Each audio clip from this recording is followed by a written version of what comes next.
Before she even opens her eyes, she cancels Donald Trump in her dreams. By the time her alarm goes off, she's already rehearsed tonight's TikTok pronoun meltdown, the one she's convinced will finally nuke the patriarchy once and for all. Then she checks her phone, and guess what? Today is January 6th, 2021. Again. She rolls out of bed furious because outrage doesn't schedule itself and straps on a mask. She keeps it on all day because nothing says, "Trust the science," like suffocating in cloth. She goes to the kitchen, and instead of having coffee, today she has a cup of gender fluid. As she drinks, she listens to an inspirational speech from Kamala, who encourages her that now is the time to be doing what we have been doing, and that time is every day. And she does plan to do exactly that.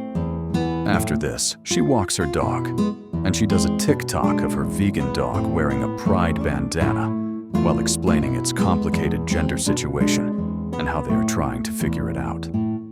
After doing a rant about how evil all meat eaters are, she proceeds to take out the most ultra-processed, completely artificial, defrosted, soy-stuffed chemical patty and eat it while calling Dr. Shaboinki to schedule a doctor's appointment for malnutrition. She then puts on an outdoor mask over her indoor mask and bravely enters the dystopian world that was supposed to end 5 years ago because of climate change. Then she jumps into her electric car, proudly convinced it's saving the planet, never minding that building the batteries pumped out more toxins than a gas car will in its lifetime. And she heads out for her first daily abortion. She would go to work, but there is too much work to be done out on the street with a bright rainbow poster. Besides, she lives in California, so she doesn't need to work. She finally arrives to the center of LA and starts filming TikToks and leading chants against billionaires while tweeting it all from her $1,200 iPhone. She does not understand why the government won't take away all the billionaires' money and distribute it among the people. She firmly believes they do not deserve the money that they have. After the protest, she orders a $25 organic vegan salad delivered in 6 layers of plastic wrap by a diesel truck and has her well-deserved lunch. Before moving on to her next heroic deed, she records a TikTok about being off social media for mental health. After she finishes uploading, she closes her laptop, knowing she did absolutely nothing all morning, and calls it activism. In the afternoon, she takes her kids to a teach-in about why schools shouldn't have grades, tests, doors, homework, curriculum, or any kind of structure or discipline.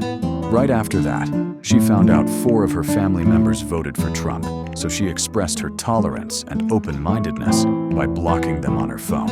They're lucky they didn't get canceled. Then at 3 p.m. during yoga, she keeps her mask on and whispers her pronouns to the ceiling fan, calling it meditation, and blames her instructor for cultural appropriation because he is not from India, but neither is she, but she won't talk about that. In the afternoon, she takes a break from activism by turning on her ring light and recording a tearful monetized apology video for calling her dog Good Boy after it transitioned to a queer, gender-fluid femme dog. Right after, to take a break from her stressful, productively overworked day, she watches the latest episode of Jimmy Kimmel. He is so funny. Then, in the evening, she goes to get her vaccine booster because she thinks that will finally solve all her health problems forever. Even though it's 2025, and none of the 23 boosters she's taken helped yet. But she trusts the process. At the end of the day, in an attempt to find a guy who will support all her feminist goals while also paying for everything in her life and not expecting her to ever actually have his kids, she went on a date, and guess what? She had to lecture him on mansplaining. She spends the rest of my night complaining about how hard her life is and asking for even more handouts online.